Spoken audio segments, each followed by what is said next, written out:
I'm in the studio working on a project right now. I've got my mix set up, and I haven't added any effects as far as reverbs, delays, distortion on my drums, anything. Right now, all I've basically done is balance the mix, and I've gotten my levels to where they sound really, really good.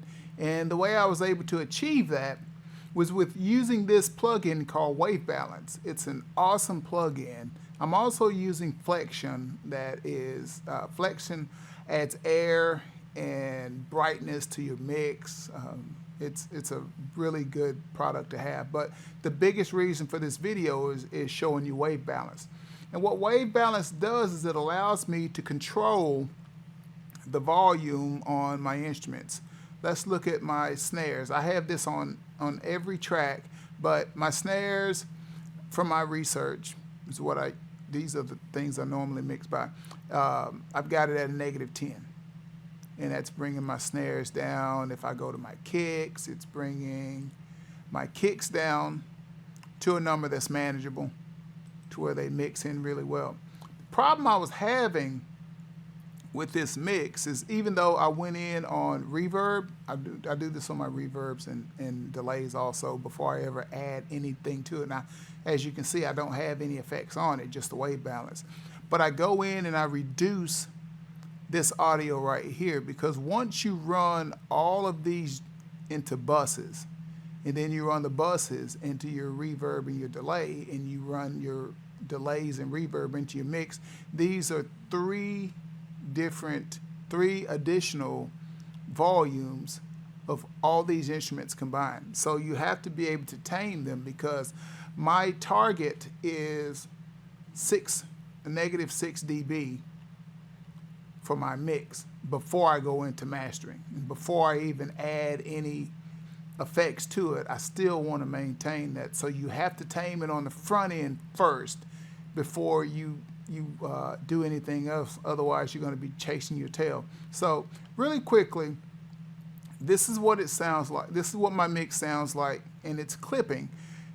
This is what it sounds like before I put wave balance on the mix channel.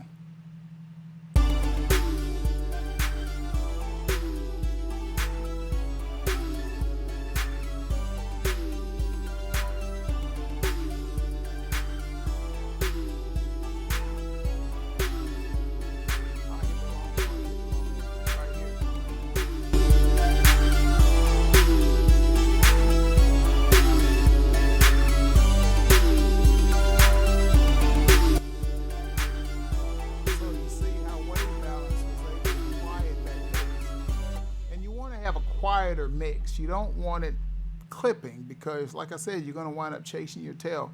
Now, I could have gone in and used these volume controls over here on the patterns, but I wind up chasing my tail.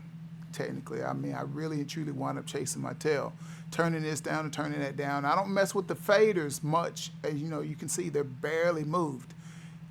I don't mess with these until after I've balanced everything. So I balance all my incoming audio, put it on my playlist, and in this playlist, this song is not even chopped up yet. I'm in the midst of chopping it up, but I wanted to go ahead and get my sounds sounding level and balanced before I go through and do anything else, because I don't want to go back and forth doing all these different things. So once again, I'll let you hear it without.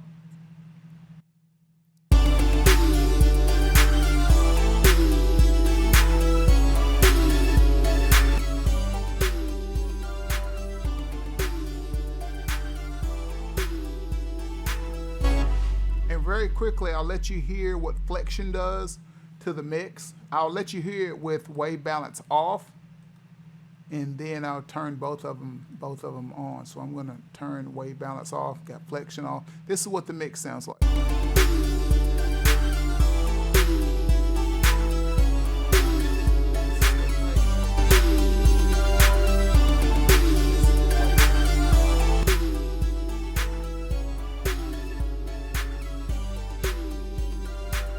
Flexion opens up the mix, sweetens it a little bit. it. Wavebalance, it handles all of my leveling, and then I'm able to actually go in and just touch up just a little bit on my track list. You know, when I had this mix earlier, my snares, my claps were a little too loud. So I was able to turn those down just a little bit because I don't want to affect the mix too much. But I'm sitting at around -6 dB, which is exactly where I want to be prior to handing off or adding any more effects. And once I add those effects, since everything over here is set, the only thing I would do is grab all of these that are causing it to clip if they start to go past the -6, and just bring everything down just a little bit, maybe a dB, just a little bit, and then I don't have to go over here and touch any of this. So that's how I mix. I hope it helps someone out. I'll hopefully see you in the next video.